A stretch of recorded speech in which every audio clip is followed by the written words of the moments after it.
حافظ عالمگیر صاحب وہ تشریف لائیں اور صداقتی خطبہ ارشاد فرمائیں۔ حافظ عالمگیر صاحب امیر مرکزی جمعیت اہل حدیث ضلع ٹوبہ ٹیک سے۔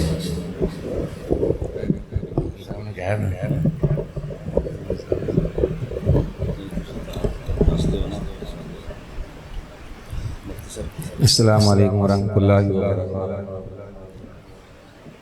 نحمدہ و نصلی علی رسولہ الکریم، اما بعد۔ جیسا کہ میرے فاضل بھائی محترم عظیم اختر صاحب معاشرتی برائیوں کے حوالے سے گفتگو فرما رہے تھے، اللہ سے دعا کہ اللہ ہمیں ان برائیوں سے بچنے اور جو ہمیں سنا اس پر ہمیں عمل کرنے کے اللہ ہمیں توفیق عطا فرمائے۔ اس طرح وہ آخر میں یہ فرما رہے تھے، یہ دینی ادارے، یہ مدارس، یہ دین کے قلعے ہوتے ہیں، ان کے ساتھ تعاون کرنا یہ ہماری اخلاقی ذمہ داری بھی ہے۔ آج جب معاشرہ اتنا برا ہو چکا ہے، اتنا بگاڑ پیدا ہو چکا ہے معاشرے میں، تو ان کی اصلاح کے لیے یہ دینی مدارس جو کام کر رہے ہیں۔ جب یہ مسجد بنی تھی تو اس وقت یہ آس پاس کوئی بھی مکان نہیں تھا، یہ 6 فٹ 10 فٹ کے ٹوئے تھے، تو پھر اللہ نے ایسی بہار لگائی اس مسجد کی بدولت کہ اب دیکھ لیں یہاں پہ جو جگہ 10,000 روپے مرلہ تھی، آپ وہ 10 لاکھ کو یہاں پہ مل رہی ہے۔ یہ صرف دین کی برکات ہے۔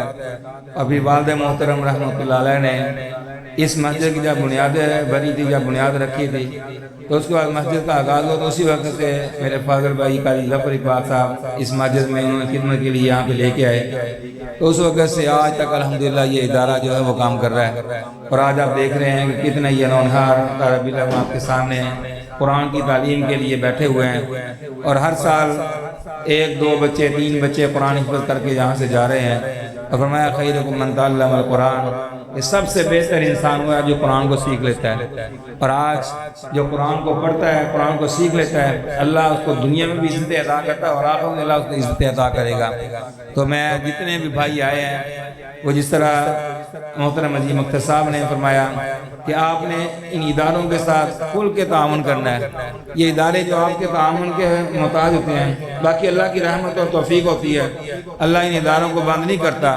جو اخلاص کے ساتھ ادارے چلتے ہیں اور پھر قرآن پڑھا جاتا ہے تو اللہ خود بخود اس کے لیے ثواب مہیا کر دیتا ہے۔ تو اس لیے جب بھی رمضان آتا ہے، یہ عیدین آتی ہیں، تو وہاں پہ آپ نے کھل کے تعاون کرنا چاہیے اور اسپیشلی کرنا چاہیے۔ باقی جتنے احباب پروگرام میں شامل ہوئے، میں ان کا تہ دل کے شکریہ ادا کرتا ہوں، اور پیر محل سے دوسرے مختلف اضلاع سے چکوک سے لوگ آئے، میں ان سب کا تہ دل کے شکریہ ادا کرتا ہوں اور دعا کرتا ہوں کہ اللہ اس ادارے کو قائم بحال فرمائے۔ اور جناب محترم فضیلت الشیخ عبدالرحمن راسک صاحب وہ بھی تشریف لائے، میں ان کا بھی تہ دل سے شکریہ ادا کرتا ہوں۔ اللہ ہم نے جو سنا اس پر عمل کرنے کی توفیق عطا فرمائے۔